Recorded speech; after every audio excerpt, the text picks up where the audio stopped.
Welcome to the Value Makers Podcast. My name is Ryan Perist. I'm your host, supported by Heather Bicknell, as we meet with the people that make the digital workspace work. It's about the technology, it's about improving people's work experience and finding the return on value.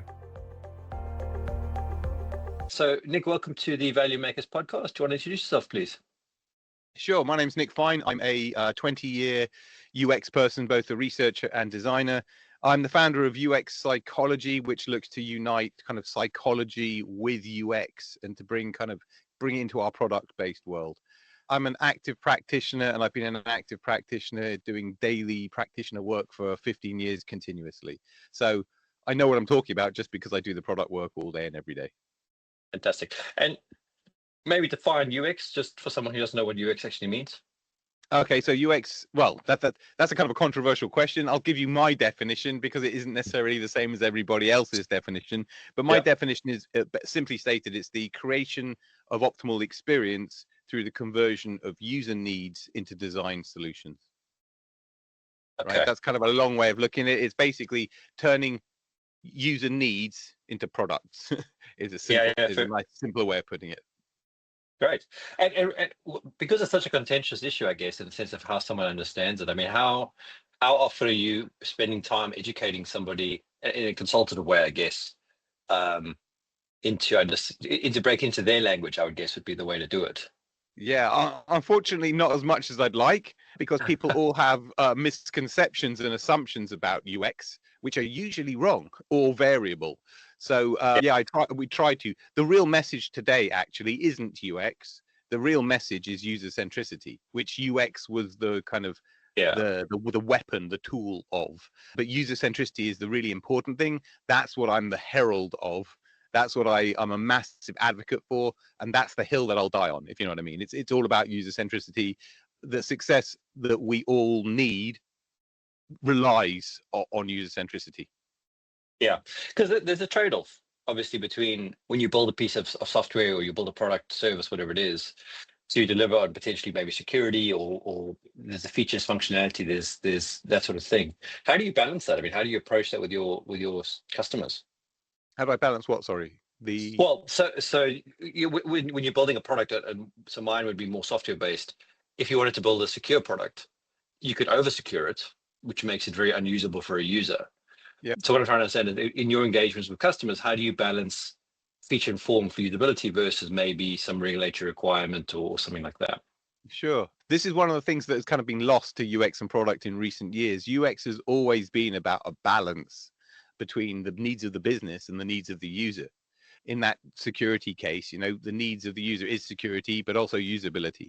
The needs of the business is very much security and infosec and regulation and everything else. So being able to execute a highly secure function in a very intuitive and usable way is what we do, and we do it through iteration. No one gets it right first time. It isn't going away in the garage, come out 6 months later. It's rapid iteration. Yeah. And when you approach it with a customer, are you asking them questions that you've developed over time as part of a framework, or do you just take it as it comes and you basically consulting it out of them? It depends at what stage of the product lifecycle we're at. If we're doing discovery type work and we're learning about needs and environment and context and pain points and all that good stuff, or we're doing some bit more evaluative and we've got a product of some form or shape and we're trying to working out where the intuition is, where people don't understand it, where the friction points are. Okay. And talk about that whole life cycle then. You mentioned that it depends on where we are in the cycle. What is the whole cycle for you? What is the whole cycle? I mean, you got the product life cycle from birth to death, right? Or pre-launch to end of life. UX will change through that product maturity life cycle. Your users at not the end, in a mature product, the UX should be pretty bloody great. Right? You should have iterated out most of the beef. You've got lots of user feedback. You've got lots of context. You've got lots going on. But earlier on, when you've just launched, either soft, hard launch or the early days, you don't have that kind of wide scale stuff. So you're still learning, you're still iterating, you're still changing mental models. You know what I mean? Doing all of that kind of stuff with your users. So it changes a lot throughout. I don't think anybody actually handles it as such these days, but old school professionals and seniors and leads like me, we certainly do. Yeah, I mean, if I look at the example of Microsoft Word, has been around probably, 20, 30 years Mhm. now. There's a new version regularly, which changes a whole bunch of stuff that you've just gotten used to. And often I look and go, why would you move something that was so useful where it was to hide it behind 7 menus? So that's probably, in my mind, a good example of not managing it very well. Yet, because it's got such a big user base, people will learn and they'll follow the product as opposed to the product following them. If you look at your sort of experiences with products and that, is there a sort of a top 5 list of things that you look for, or top 3 things that you look for to make sure the UX is, the user centricity is being hit, or the marks are Well, I being, mean, it comes down to, is it solving a problem for me, or is it yeah, helping meet a need that I have, and does it do it in the right way that means that I can do it without reading a manual, or I can do it yeah, at speed in a hurry. Those are the critical points. I mean, you don't you only kind of notice a product when it's really bad. You know what I'm saying? When it's good and it supports yeah, you, you know what I'm saying? So I've got a hammer and I'm hitting a nail with it and it's doing the job. I'm not questioning the hammer. You know what I mean? It's only mm, when I hit the hammer and the nail doesn't go down, you're like, this is a rubbish hammer. You yeah, know what I'm yeah, saying? And so there's too many products created where people go, hey, I think you need a flying unicorn or whatever. It's some kind of weird nonsensical product that somebody's had this genius idea, but actually it doesn't land because it isn't a real need. And there's yeah, too many of these sorts of products in the world, of product managers or stakeholders or entrepreneurs, people going, I've had a great idea. And honestly, the key to new products isn't always innovation. It isn't always some kind of genius, wake up in the middle of the night, bolt upright, I know how to solve X, or I've got this product that the world desperately needs. yeah, Often it's a much more subtle thing. I found a pain point that is just, it's repeated, no one talks about it. I've built a really great solution to it, and it doesn't take a ton of learning. mm, It integrates yeah, well, and it is low cost, or whatever the reasons are. So there's some very multifactorial things around building product. We've become a very top-down product world. I'll say that very straight. I think there's too okay, many people and teams out there who are building what they think users need, investing a mm, ton of money and time and resource, getting no return on investment, and then investing a lot of time in marketing, trying to make something that isn't that great sell. yeah. So if there's top down is that, what is the bottom up then? Is there a bottom up? Yeah, there is a bottom up. The bottom up can be the tail wagging the dog, right? Bottom up is I just do everything audience led, which is what UX folk usually manage, right? So you have the top down ideation or just brainstorms or what have you, but you also have the bottom up needs and pains and the reality of what's actually happening in the world. But no UX person ever would be a wholly bottom up, because the business has needs, and what the Mm, users need isn't going to fly with business strategy usually, or market needs, or whatever's going on. So there's a moderation to go on. There's a balancing act between going, mm, look, I know what the business is trying to achieve, make money, reduce costs, all that kind of stuff, but we've also got this user need or pain point that we want to fix as well. And we can do the two together. So it isn't about just having the audience telling you and you slave to whatever the audience tells you, right? We're not beholden, but we have massive amounts of respect for the people who will be using the thing that we build, right? yeah, So we're going to build the thing that the business needs in a way that is palatable and useful to users.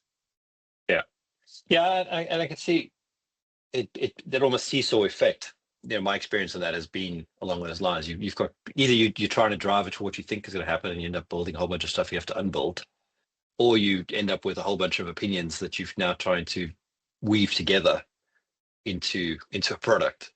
And as you were talking, I was thinking about what's the tool that I find is a good opposite to Microsoft Word as an example, and it's Scrivener, which I've never if you come across Scrivener. But that's a product that very rarely gets updated. The user interface hasn't changed in 3 versions, but it does its job really well. In fact, once you get your head around it, which is quite quick to do, it's a very sensible tool for writing documents. But remember, we live in a very commercial world, Oh yeah, and not releasing a new version, not getting 12.5% support contracts or whatever, right, every year is a big deal. It's a lot of money. It is a lot yeah, of yeah, money, and you will upset CFOs and everybody else by even suggesting, we don't need to change it this year because the users are happy. I mean, that's really naive, right? So there is an amount of business stuff goes on where, so this is where I come into play, is trying to talk product folks down from like feature factory stuff. Do put in new Yeah. features, do be able to sell it again each year on year, but make sure the BAU stuff is all tight, tidy, clean, right? Mm. So that you're not just building and building and building new stuff and creating this technical debt of less than good because of this need to build new so that we can sell more, so that we compete more, so I can market harder, right? Yeah. That's really where we're at today. Is people want to market harder and shout in the socials and everywhere else because we're in this optics driven world. But it's okay to do that as long as your foundations are mostly solid, Yeah. right? Yeah. If you keep building new stuff and the foundations are rocky and you never spend any time on them, at some point in the future it's going to come back and bite you. Or you've Yeah. got such a ridiculous technical debt that you cannot compete. You cannot be nimble, agile with your competitors who are moving. You see what I mean? Because you've just Yeah. got this jank code that's held together by string and good wishes. So how do you have that conversation with, because there's emotions attached to that. Technical debt is, people will talk about it, but often it's someone's child in a way Yeah, because they've built it and they think, I mean, how have you how have you managed that with people that are in just trying to straight. change their course? Yeah, just straight up evidence, right? This Okay. opinion-based battles or popularity contests. This is all BS in today's world. This Yeah. is the way the world has developed because of the social networks and the way that we all live in full kind of public view, curated public view, right? It's like a marketing world, right, of personal brand and all this other garbage. The point is That's okay. it really is about evidence. Yeah. It isn't about opinions. It isn't about committees. It isn't about groupthink, and that's what it's become, though, right? So Yeah. it's a balance between the needs of the product manager, who is representing the needs of the business, and the needs of the users. And me as a user researcher or a UX person, typically I work with the product manager to find that balance, to help the product manager make the right decisions with the right evidence. Yeah. So I got a couple of questions around that. Are you interviewing users themselves directly? Are you surveying them? I mean, what are the tools and the techniques Yeah. that you're using to capture the info? Okay, so this is where the world is going really wrong. They just see research as research, right? Yeah. It's this research, this thing that anybody can do, blah, blah, blah. Right. Interviews and surveys are the things that I like doing the least. I prefer to do anything other than those methods because they are both self-reported methods. Now, when we as human beings self-report, we're recalling, we're activating memory. Now, encoding memories, recalling memories are fraught with error. Yeah. Okay. In criminology terms, eyewitness testimony is notoriously unreliable. Notoriously unreliable. So why are we building multi-million-pound products or investing multi-million pounds in products based on this stuff or on fluff? That's kind of the problem. That's where we're at today. So it's about cutting to the chase. It's about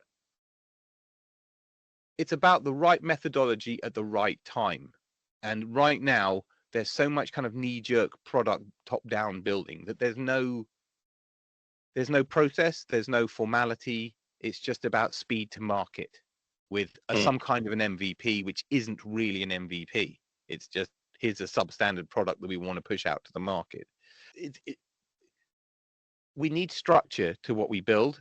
To answer your question more directly, I like observing behavior.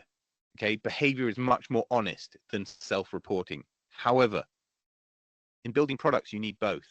You need surveys, you need interviews, you need self-reporting. And it comes down to the skill of the researcher and working with the product manager as to when you do which bit. What questions do you have at what stage of the product cycle, right? Early on or pre-release, you've got lots of discovery type questions.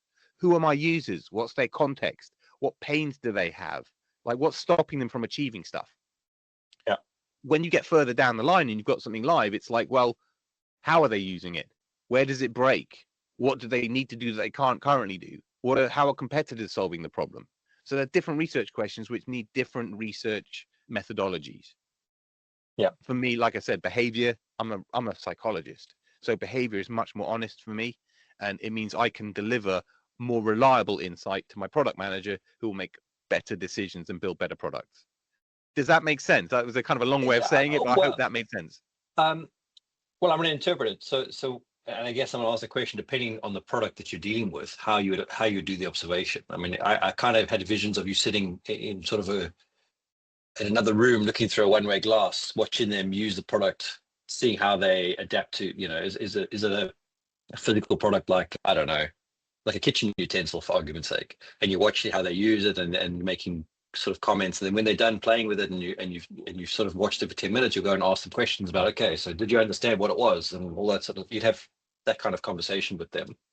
To maybe being in the software world where you're using telemetry and watching the user journeys as they navigate through the software. Okay, got to be careful here. That telemetry word you used is basically you're talking about analytics. Yeah. Right.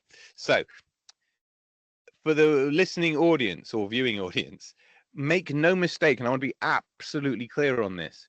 There are too many product managers who fly on instruments only, right? Which is flying on telemetry data only. That's like you're in your aeroplane and you're flying and you're looking at the cockpit, the dashboard, and you're not actually looking out the window. Now, you can fly like that, okay? It's not really advisable, but you can. Same is true. You need to look out the window. You need qualitative and quantitative. If you manage your product on your radar data alone, you will make a mess of things. Things will become a problem. Observational data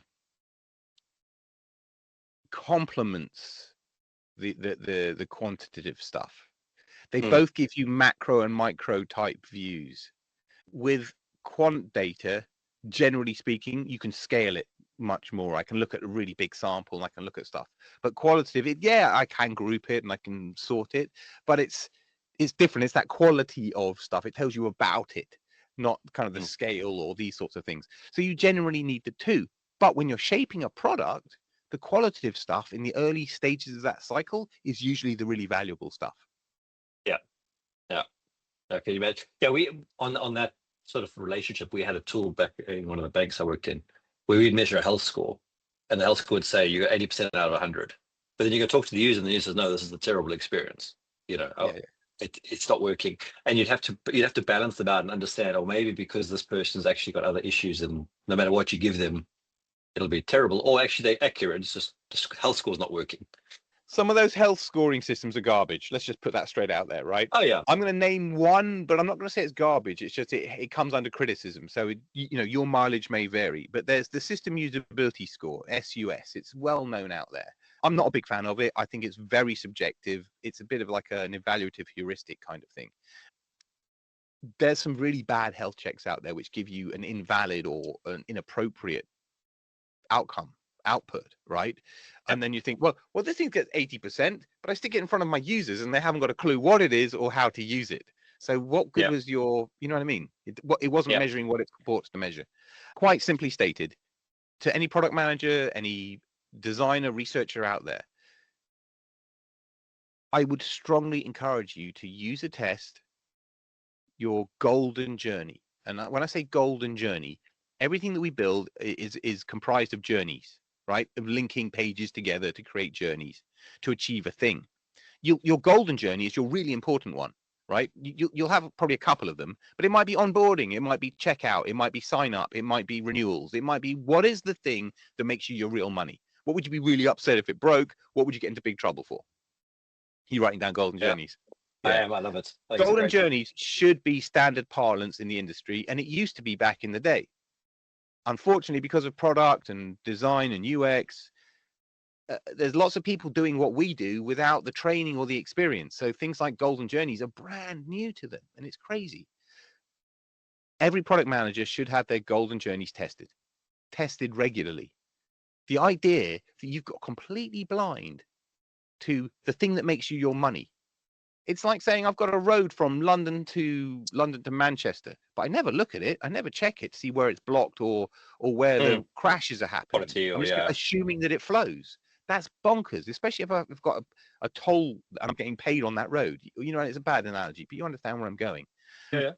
So just test those things. So forget these surveys of asking people, what did you think of our product? How can I make it better for you? That stuff is garbage. I'm done with that stuff, and I'm really bored with telling product managers, stop asking people to tell you, to kind of feed your confirmation bias, right? This isn't about checkboxes and getting people to tell you what you want them to say. And that's what most amateurs do. They think this is about getting evidence to support their own position. And I've watched delivery leads and product managers try to cajole participants into saying, yeah, you want to build it red, or those sorts of things. And that's ridiculous. And I mean, for me, on my planet, that would be a sackable offense, because you're talking about asking the business for a lot of money to invest in the product, which is based upon you getting somebody to tell you BS. Therefore, the ROI cannot be good. Therefore, that's dangerous stuff. Really irresponsible behavior. So what do you? I mean, there's a couple. Okay, so for example, we're building a product, right? So, and I've just finished reading the Mom's Test recently, which was quite a good sort of book around this thing where you try and ignore the feedback that brushes your ego, that confirms your bias, etc., etc. It's because that's usually what people, you look at meetings and people go, oh yeah, I think the red button looks great as red, and everyone goes, yeah, I think it's great, but then you give it to users and the user go, why is it red? Red's bad. Red means not a good thing. Anyway, so how do you go about figuring out what your golden journey is? Firstly, I mean, first, most people will know. You will know, right? I mean, like, okay, it's an intuitive thing then. Well, no. The product manager, or you've got a product which is basically kind of a list of functionality. One of those functions or features or journeys is more elevated or of more importance than others. Okay. Right. So it might be, you know what I mean? It might be, like I said, checking out with the pair of shoes. It might be finding the shoes, right? If you're B&Q, if you're some kind of big components, the searching and finding bit is probably more important than the checkout bit, because you can't check out if you can't find that bolt that you needed. Yeah. You know what I'm saying? Yeah. If it's a medical reference site, finding the right information could be the golden journey. The golden journey could be getting your internet subscribers to resubscribe every year. Otherwise, you have a churn, in which case you're losing customers. You're losing your book, your base. So you could have multiple that come together in some respects. Yeah. Okay. Yeah. That's what I'm trying to understand. Yeah. But generally speaking, I mean, if you speak to most PMs, they'd probably tell you, yeah, I've got one. Like, yeah, it's sign up, it's renewals, it's whatever it is. They'll probably pick one off the top of their head because that's what kind of defines the product. That's what makes them the money. That's the big deal. Usually. Yeah. It would be, another way to look at it is if one journey is broken, which one causes you the biggest headache? Well, okay, that's probably a better way to look at it then. Yeah. Which one can't you live without? Yeah. Or which one has your GM breathing down, or the board breathing down your neck? Yeah. It says, why are we down 8 points on Q3? Yeah. And once you've defined that, I mean, almost to me, it seems like a business process kind of thing. You're drawing out that golden thread with roles and responsibilities and measures around that, like to measure. No. Unfortunately, back in the old school that I come from, you would have journey maps because the UX person would have built the journey maps and would have planned all this out. But because that form of UX is very much dead or old school or forgotten about, and all the seniors are sidelined, all of that knowledge is sitting on the outside. So product managers are all basically trying to reinvent UX without any, I do so many podcasts because I've got product managers all wanting me to train them in my job. Yeah, but it's actually a specific set of skills. Which is nuts, because I've been doing it for 20 years. You think you can just learn it from listening to a few podcasts? There's a lot of good golden nuggets that I share, but ultimately, UX has learned an awful lot in the past 20 years that people have forgotten about, or don't have any care to learn or listen to. Well, it's funny you make that comment because I've been thinking about this over the weekend. So we don't have a UX person, and I know it's a gap in our product, and it's not something that I expect my team to solve themselves. So I was actually thinking about whether I bring somebody in and who do I bring in. It was not so much do I need one. It was a case of who do I bring in, and what I want them to get out of this, because I think it is go ahead. No, the problem is if you start building products and you go with designers, not kind of UX designers. No, but that's That's the okay. problem. You end up with this something that's very superficial, that's very committee built, that's very top down, that's very aesthetic, but that doesn't have the interactive layer that needs motivational layer in it. And that means it's a lot harder to sell. It's a lot harder to understand the proposition. It's a lot harder to build a product. And this is why, unfortunately, and I'm going to sound a little militant here, there's a lot of UX folk, old UX folk like me, who are really angry and frustrated watching the way that products are built in today's world. Because we go ahead and build things that we think people need instead of what people actually need.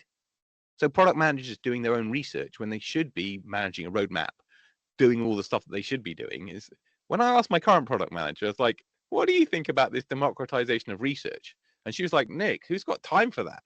I'm busy. I ain't got time for that. And I was like, fair play. Good response. And like, I totally respect that. So I don't understand these product managers that are running around doing really bad amateur research and then wondering why they can't build a good product. There's no UX in product anymore. That's ultimately the problem. Product is about designing a product, not UXing a product. Well, and I was about to say, I'm glad you made that distinction, because I think that the problem is people will use a graphic designer, to do UX, and that graphic designer might have done a 2-day or a 6-week course on UX design as part of the university or whatever that they did. Yeah, but it's not nearly enough to. No, it's more the UX. It's the UX UI version of UX. Yes. Okay. And that's a tiny subset of UX, which is just the visual high fidelity interaction design or visual design bit, but it doesn't have any understanding of behavior or needs or pains. And that's what makes old school UX really valuable, because we design to needs and pains, and that's what moves the needle. That's what sells product. And would you include emotional responses in that when you say pains? I mean, like how it makes someone feel. Okay. Yeah. If you're frustrated, if you're using something that sucks, or you have a pain in your workflow that it doesn't make better, then yes, we want to solve that pain. We want to make it better so that you buy more, you know what I mean? Or you only use the product more and tell your colleagues about it. And then, you know what I'm saying? That this is how it works.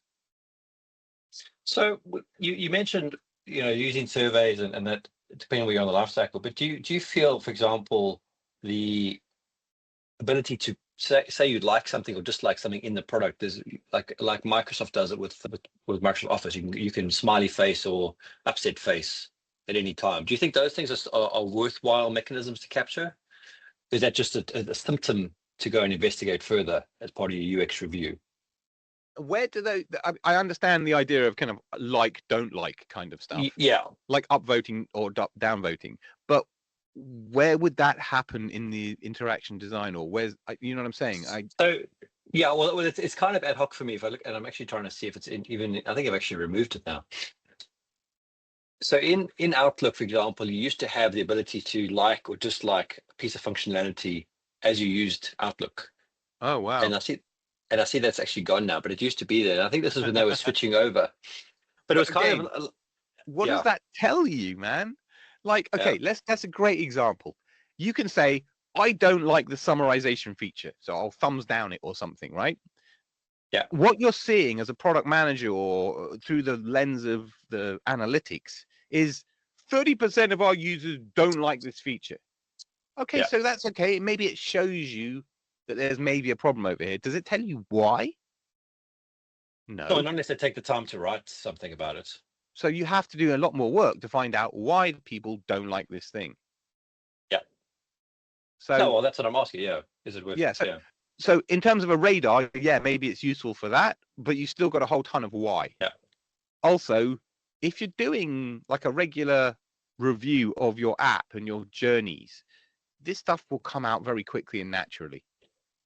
I don't necessarily need people to say, I don't like this thing. Oh, also, a thing that I have been a big advocate for in the past are what I call feedback footers. You know, we have a fat footer, really big fat footer in design terms. At the bottom of a web page, you have a big footer, which usually has the address, some IA, some contact details, and some other IA stuff that you wouldn't put in the main IA, like careers and about and that kind of stuff, right? Yeah. I like having a feedback line in there that says, how can we improve this page for you, right? No name, optional email address. Yeah. Nothing is mandatory, and a go button. So super low effort, low friction. If you get to the bottom of the page and you still haven't found what you've got, I want you to be able to say, I can't find the thing, or this thing is here. Now, a lot of people don't use these mechanisms, but some people do. And for the effort to have it on all the footers, you might as well have it in there, right? There's the side tab stuff, and there's a whole bunch of feedback services out there. Yeah. But there's better ways of getting feedback than I would say than thumbs upping menu items, in my humble opinion. You know what I'm saying? Yeah. I like it. And it is, I mean, often you look at support, you're trying to do something with X service you're using, and you can't get, and they give you a chatbot to talk to somebody, and the chatbot is terrible. And all you want to do is talk to a human, because you need to have a conversation with somebody. I'm trying to remember who it was. I think it was Revolut or one of those guys, where you can't even talk to a human at all. You know what? The earliest adopters through my AI research have been customer support folks who want AI bots to take all this cost and time and headache off of them. As you've seen over the past 18 months, I suppose, that premature adoption of immature technology has bitten them hard. There's been so many U-turns in customer service bots, AI-driven customer service bots, for these reasons, because they wanted the bot to handle everything. The bot was giving really bad advice. Yeah, or getting into legal trouble, or all kinds of stuff, or being rude or racist, or you know what I mean, doing terrible things. Wow, you know, we've seen, if you Google it, there's some really funny examples out there, and some tragic, terrible ones as well. I was going to say, never send a machine to do the job of a human, you know, like a Terminator type quote. But this is kind of the problem: is if you stick AI or bots or surveys in front of users when you should have actually just spoken to them or observed them using your product, you're overcomplicating something that is actually inherently simple. UX, being user-centric, is inherently simple. It's involving users throughout your product development cycle, right? It's logical, because if I'm building a product for you, like this mug, I probably ought to ask you about it and involve you in it, rather than go to the garage, get a mug and go, do you want this beautiful mug? Which comes at huge risk. Now, everybody knows this, but nobody does it. Yeah. And I need to know why, because it's much more complicated is building a product and then finding out, doing a reverse discovery, doing all this survey stuff. It gets so messy. The signal to noise ratio goes through the roof. It's just easier, simpler and cleaner, less work, if you involve users in a lean way throughout the development. So forget these hour-long depth interviews. Okay, that's a market research methodology. That's not appropriate always or mostly for product development. But yet that's the default, the go-to method, right? So just involve users quickly. You get course corrected regularly, and then there's no big shenanigans post-release or during release.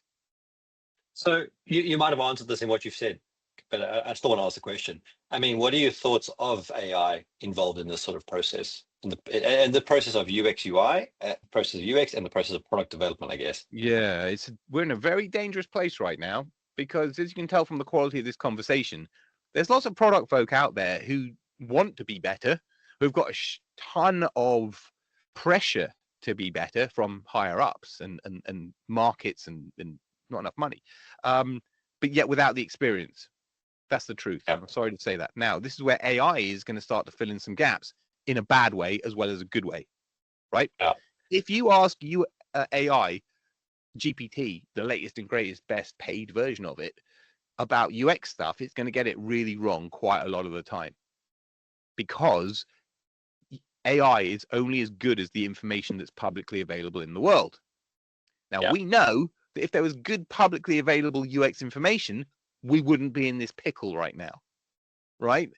We're in such a pickle because there's no good UX information out there, and people like me have deliberately not put it out there because it gets ripped off, stolen, repurposed, ruined. So the role of AI moving forwards could be a good advisor to product managers. It could be a research assistant to researchers. But when it becomes a research assistant to product people, it's going to become an absolute disaster. And I'll tell you why. If you're a product manager and you want to do your own research, which many of them want to without any skills or training or experience, they're going to run a really biased interview, or really biased, making all these schoolboy errors because they've never had any training, right? Yeah. They're then going to take that transcript and feed it into the AI for analysis. It's already baked into you've already baked in all the BS into the transcript. You're just analyzing invalid stuff. Yeah. So the future role of the researcher right now is being able to conduct a session that can be AI analyzed with validity. And you ain't getting that from an amateur, man. That's never going to happen. And people are going to learn that one the hard way, unfortunately. Yeah. You say, we did the research, we blah, blah, blah, and we still built the wrong thing. That's what's going to happen. You're going to realize that validity of information is actually bloody critical to product success, instead of checkbox activity, which is what we see today. Yeah, and guilty of that as myself. I mean, I'm a big one for checklists, and I think that I can see how that's damaged some of the stuff I've done recently. So I'd like to undo that. So how would you teach somebody? How would you train somebody to do this stuff? Quite simply. Are they good? Yeah, go ahead. Quite simply, the question is how do you know? Right? How do you know that? Now, if I ask a product manager, how do you know that? They'll say, we did a piece of research last week. Great. But that was one sample of 5 to 8 to 10 users. Yeah. Can you replicate that? Repeat it with a different sample. Are you getting the same sorts of insights? You're getting different. Yeah. That's what we're talking about refining validity, being certain, being sure, getting levels of confidence, as we talk about in academia. And we're not talking about academic levels of confidence. But in terms of industry confidence, you should be able to run 2 separate samples in 2 different sprints and get similar results, if you know what I mean, if you're doing the right things. Yeah. Right? If you're getting different results, then you need to keep going. You're not there yet. It doesn't test well yet. You need to keep iterating until you get to where it should be. But we do, for some reason, assumption or validation of assumptions has made it into product speak, right? Validation of assumptions is effectively another way of saying leaning into confirmation bias. That's, if I put it that way. Makes okay. Sense. Yeah. And there's too much. People go, hey, I've got an assumption. I've got an idea. Let's go ahead and build it and then validate it. But that validation isn't a true validation. It's more, I want you to say what I want you to say because I've spent all this time and money on this code that I want you to say is good. Yeah. That's the problem. So if you did it in not in code, you did it in a prototype, something that's disposable, then you've got less investment. Then somebody can call your baby ugly or wrong, and you don't care, right? You're like, okay, fine, I got it wrong, I'll try again. Not, I just spent 20 grand on that baby. How dare you? Yeah. Or 50, £2 million or whatever it is. Yeah. And that's why I quite like the mom test sort of thing, where you're not asking for confirmation bias. You're asking because you're trying to justify. Not trying to justify. You're trying to understand what they're actually looking for. Yeah. And it's hard to do that because it's almost going into an uncharted territory in some respect. Trying to get people to answer truthfully because everyone's so worried about offending everybody else. And that's, again, there's a psychological phenomenon called acquiescence. It's a well-known. There are so many biases, and that codex doesn't do anyone any favors. But between experiment and bias, there's so much behavioral change of the participant to what they expect the investigator wants, right? People want to be good guinea pigs. Also, let me also put this in the mix. There's so many paid participant pools. So if you're paying somebody $50 for 30 minutes or an hour, they want to earn their money nicely. So they're going to say what they think that you want them to say. So this is why self-reporting is largely garbage. When I ask you, can you buy the red shoes? And I watch you do it. I know I don't need you to tell me, could you buy the red shoes or not? Classic example. I spent the first 10 years of my career in the UX lab, right? Through that glass you talked about. Yeah. I'd say to somebody, buy the red shoes. They'd struggle for 20 minutes or whatever, struggle for 5 minutes, right? they'd buy the red shoes, and I'd have the sweep up question. So how did you find that? You know, and they're like, oh, it was great. I loved it. It was amazing. But I've just watched you not being able to do it under test conditions, which you would have bounced in real life. You would have had a frustration point and gone. But you just told me what I wanted to hear. But yet what I watched you do is completely the opposite. What people say, what people do are different. Yeah. We build products on what people say. Yeah. And it's going to be the actions, definitely the actions. Which is why I wondered about the analytics to some extent, and I agree with you what you're saying. You can, it's what's happening in sport to a large extent. People have become totally stat fixated. Yeah, the football managers who only want to look at the goal conversion metrics or whatever. Yes, it's over quantifying. Yeah, no, 100%. Nick, this has been fantastic. I've really enjoyed this. Anything else you want to share? No, but on that last point, just very quickly, the answers is not black and white, right? We live in such a black and white world where everything is polarized, right? Yeah. In this regard, it's fitness for function. What's the right thing? Qual, quant. Usually it's both. They're two sides of the same coin, and both of them, between the qualitative stuff and the quantitative stuff, you get the picture. But we do the easy and quick stuff when we need to do the good stuff. Yeah. Yeah, no, and that's it exactly. You've got to navigate through the two of them. If people get hold of you, what's the best way? Probably LinkedIn. Okay. I'm a super busy boy though, so apologies. My mailbox on LinkedIn is a bit like a ticker tape. It just so it's not easy for me to stay up to date with that thing, and I'm juggling multiple projects at work. So yeah, you can get hold of me on LinkedIn. I am really noisy on LinkedIn, and that's probably the best place to get hold of me. Fantastic. It's been great chatting, man. I really appreciate your time. I've really learned a lot. Ryan, thank you very much for having me. Cheers. Thank you for listening to our episode. I hope you enjoyed it. Please share it with your friends and colleagues. Help us grow our network. Please also check out our website at www.valuu.work and our product that's on there. It's something we worked really hard on. We hope that it benefits you.